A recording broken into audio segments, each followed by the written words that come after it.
Hi, it's Kerry Lee Smith. Today we're going to learn about conscious languaging and the power of what we tell ourselves, because what we eventually tell ourselves is what will eventually come true.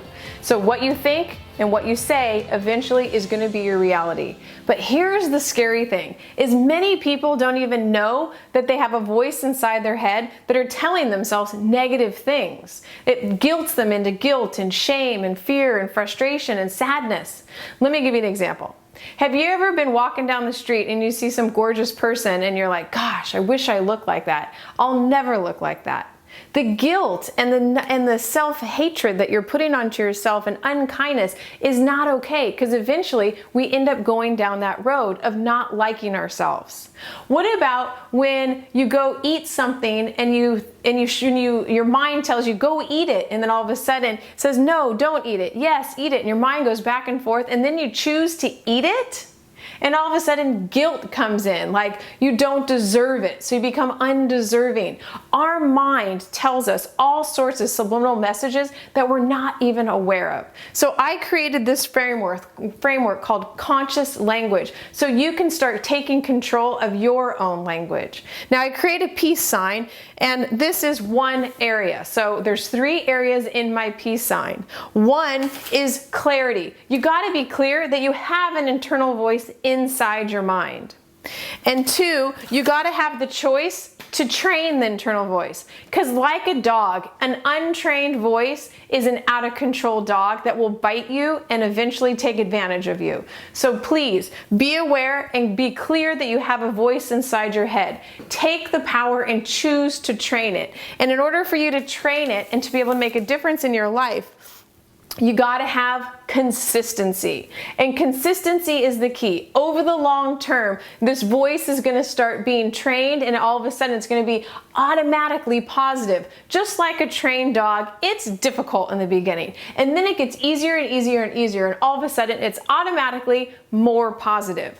Number 1 is limited. Limited languaging is more like words like never, always, all, everyone. I'll never be able to be as good as they are. I always get the short end of the stick. I always overeat. I never get what I want.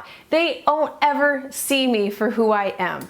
That's total limited languaging. We want to drop all of those limited languaging words and just say, I choose attention now, or sometimes I have a difficult time getting attention. Just changing the limited languaging from those conclusive words to not so conclusive, instead of all, some.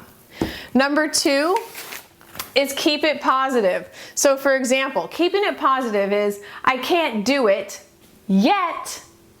So adding yet at the end of a negative word. I don't want to be able, or I can't do it yet. Or another one is, I look cute in this outfit, but that's negative. Wonder if you said, I look cute in this outfit and. So keeping it positive is adding the word and or yet at the end of a negative word, a statement. Number 3 is choose. A lot of times we say, I'm tired.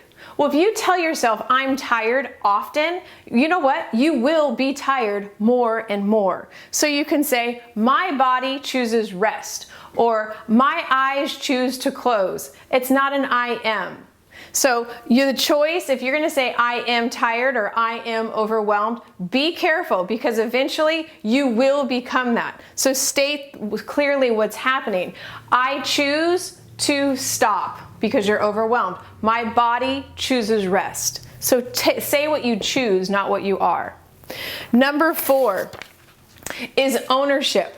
Ownership is an interesting thing, and I think it's overlooked quite a bit. We'll say, the dog needs to go for a walk. Instead of the dog needs to go for a walk, my dog wants to go on our walk. Own the walk, own the dog. Or the shoes need to go into the closet. My shoes need to go in my closet. Create ownership around your talking. A lot of times ownership is pushed away when we're afraid to own what's going on. So with fear, pay attention where your ownership is. A lot of times you're going to have the article of the, not an ownership. Number 5 is outcome driven. Outcome driven are words like, if I ever could make more money, it would be so nice. What about when I make more money, life is going to be a little bit easier? So changing the word from if to when. And number 6 is remember. Now, a funny thing about this is we'll say, remember to tie your shoes, or remember to brush your teeth, or remember to walk the dog. But actually, what ends up happening is that's what we want to do. But people say, don't forget to walk the dog. Don't forget to bring your lunch to school. Don't forget. And then what ends up happening is we forget the last part. So we end up forgetting. So remembering is remember your shoes, remember what to do, remember to walk the dog. Tell people what to do in the case of remembering. When you think of the word don't forget, drop don't forget and replace it with remember.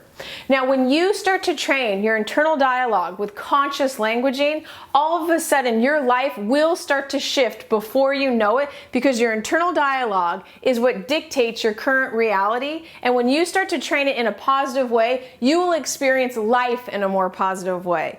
I would like for what you to do right now is to click like, share this video so you can create your community in a more positive community, because environment is stronger than willpower. And when you train your friends to create positive environment, then you're going to be able to be in community in an uplifting way. So click like, share this video, leave a comment of some internal dialogue that you're having problems with so me and my Joy team can serve you. And as always, be bright, be beaming, be beautiful, and most important, be you. Now go out there and live a life to love.